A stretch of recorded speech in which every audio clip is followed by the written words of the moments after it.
ఆంధ్రప్రదేశ్లో రాజకీయం ఎలా చేయాలో సీఎం జగన్కు తెలుసని మంత్రి మేరుగు నాగార్జున అన్నారు. జగన్ మధ్యలో 6 మంది ప్రశాంత్ కిషోర్ లాంటి వారు ఉన్నారని తెలిపారు. ప్రశాంత్ కిషోర్ లాంటి వారిని కాకుండా ప్రజలను నమ్ముకొని రాజకీయం చేస్తున్నామని అన్నారు. ఇక ప్రకాశం జిల్లాలో అంతా కలిసికట్టుగా పనిచేసి వైసీపీ జెండా ఎగరవేస్తామని మంత్రి ధీమా వ్యక్తం చేశారు. పాదయాత్ర ఎలా చేయాలో టీడీపీ నేతలు వైఎస్ కుటుంబాన్ని చూసి నేర్చుకోవాలని సూచించారు.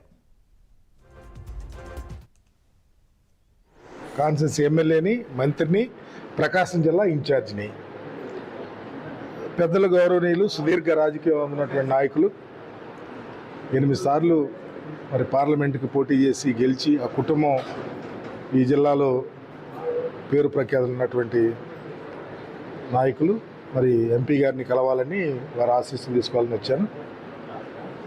వైఎస్ఆర్ కాంగ్రెస్ పార్టీ ఒక పెద్ద కుటుంబం. తప్పకుండా చిన్న చిన్న అంటువర్డ్ ఇన్సిడెంట్స్ జరుగుతూనే ఉంటాయి. కలుపుకెళ్లాల్సిన పరిస్థితి కూడా ఉంటుంది. కాబట్టి రాబోయే రోజుల్లో ఇంకా బ్రహ్మాండంగా పెద్దలు శ్రీనివాసరెడ్డి గారు కానీ లేకపోతే వాసన్న కానీ అందరూ కలిసి ఉంటాం. కలిసి పార్టీని జిల్లాలో గెలిపించుకోవటానికి ముందు వరుసలో నిలబడటానికి సిద్ధంగా ఉన్నాం.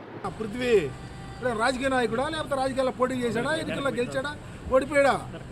రాజకీయం కోసం పృథ్వీ మాట్లాడాడు, దానికి మేము చెప్పటం తీసేయండి సార్. పృథ్వీ గురించే పృథ్వీ రాజకీయ ఎక్కడన్నా ఒక వార్డు మెంబర్ అయితే మాడతాం, లేకపోతే తెలుగుదేశం పార్టీ చంద్రబాబు మాట్లాడిస్తా ఉంటే మాడతాం. పృథ్వీ మాట్లాడాడు, వాడు 175 ఏం వస్తే కనుక్కోమనండి వార్డు మెంబర్లా.